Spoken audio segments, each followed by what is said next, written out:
Regulations and ethical concerns. There are several regulating government bodies here in the US.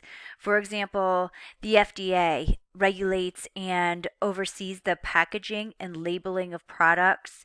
It also oversees advertising on food packages and the advertising of drugs. The FCC regulates TV, radio, telephone industries and grants operating licenses for radio and television stations. The USPS has jurisdiction over all mailed marketing materials, and the Bureau of Alcohol, Tobacco, and Firearms oversees the sale, distribution, and advertising of alcohol, tobacco, and firearms. And then finally, the FTC. This is the primary agency that oversees marketing and advertising. The Wheeler-Lee Amendment. This prohibits deceptive and misleading advertising to children. And this amendment gave the FTC three powers. One, to investigate cases of unfair and deceptive advertising. Two, to stop unfair and deceptive marketing practices. And three, to levy fines. So, an advertisement or communication is deemed to be deceptive or misleading when a substantial number of people is left with a false impression or misrepresentation that relates to the product. The FTC may also require corrective advertising.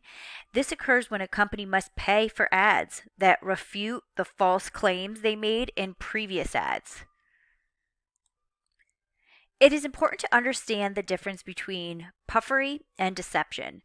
So, puffery is an exaggerated claim about your product, and it's not intended to be a factual statement. The FTC understands that companies brag about the greatness of their products, and they have the right to do that. A claim is a factual statement about a product, and it has to be substantiated. The FTC test of substantiation requires data, facts, or competent and reliable evidence. Puffery includes the words best, greatest, finest. So, for example, for better looking skin, use Aeon. So, this may trigger an investigation by the FTC. The word better in the past had been considered puffery, and the word has recently come under court in FTC investigations because it complies a comparison that one brand performs better than the other. So, as such, the FTC says you have to be able to prove that it does performs better. So, you're making a claim rather than just being puffery. The FTC cannot handle all complaints. So, the advertising industry has developed an industry system for overseeing advertising and marketing practices. The industry oversight process is voluntary. Companies do not have to abide by any decisions that is made, but most companies will because if it's turned over to the FTC or courts, the case is more difficult to win since the industry has already stated its opinion.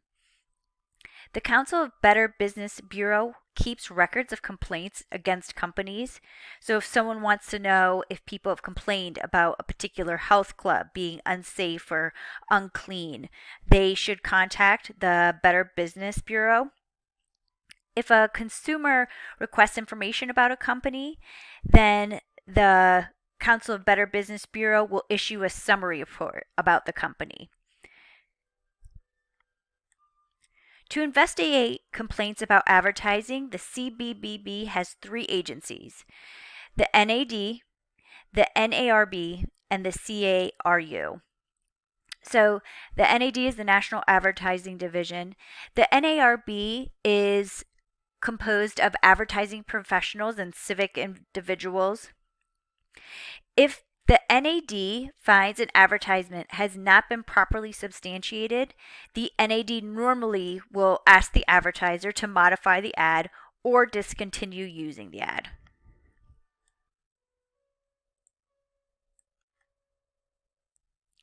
Industry regulations and oversight offer a number of advantages over using the FTC and legal channels. The cost is much lower.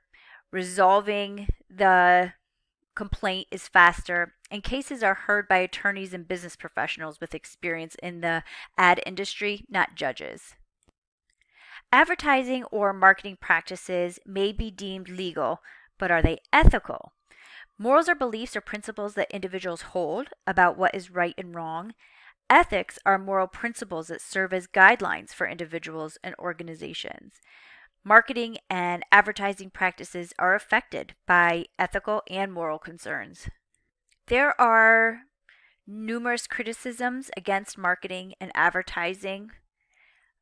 While each point may be valid, marketers tend to argue that people have the freedom of choice, and marketers are not forcing anyone to make a purchase.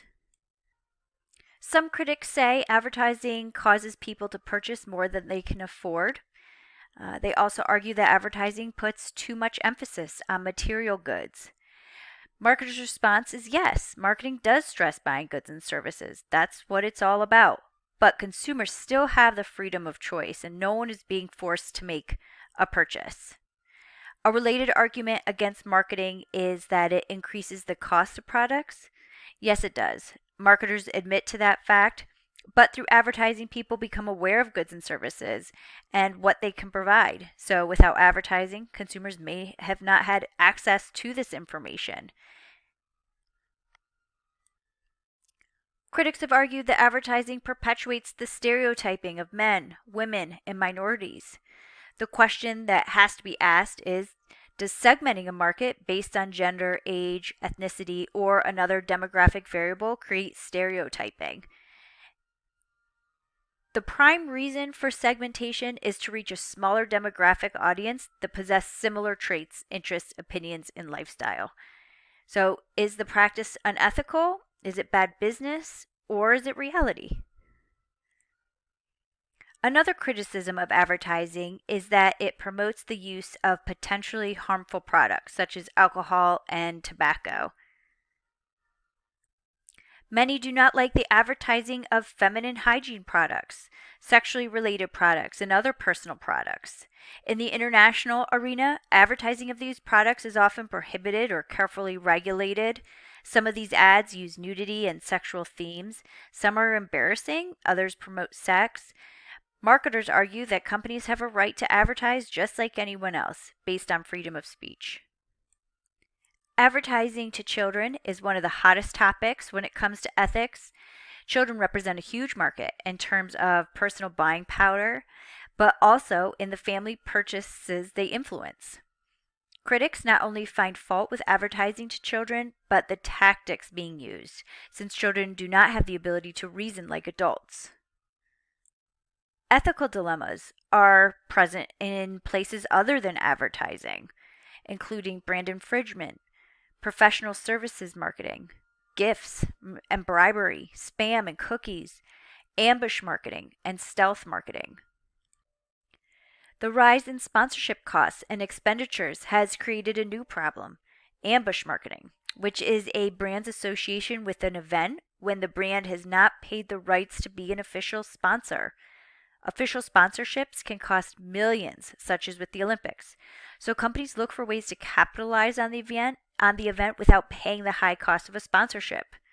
It certainly is an ethical issue, but some would just say it's wise marketing. Direct ambush marketing occurs when firms intentionally design ads or marketing campaigns to capitalize on a major sporting event to appear to be official sponsors when they are not. Indirect ambush marketing occurs when a firm suggests or hints that it's associated with a sporting event when it's not. Allusion ambushing creates an impression that the company is a sponsor when it's not. Distractive ambushing is when a company designs a promotion or event near the official sporting event to garner attention of fans attending the event. Saturation ambushing. This is when a firm increases its advertising and marketing exposure during a major event by purchasing spot time or using other means of acquiring additional advertising time or space. And incidental ambush marketing. This occurs when a brand is associated with an official event without any intention or indirect effort on their part. It just happened. A recent and controversial marketing approach is stealth marketing, which is an attempt to get consumers to look at a product through a personal contact without them ever realizing it was a sales pitch. The person making the sales or product pitch never identifies themselves as a sponsor of the brand or the motivation for demonstrating or discussing the product. Some argue this is just a shrewd marketing approach designed to get around clutter. Others argue it's unethical and deceptive since the sponsor or brand ambassador never identifies their ties with the company.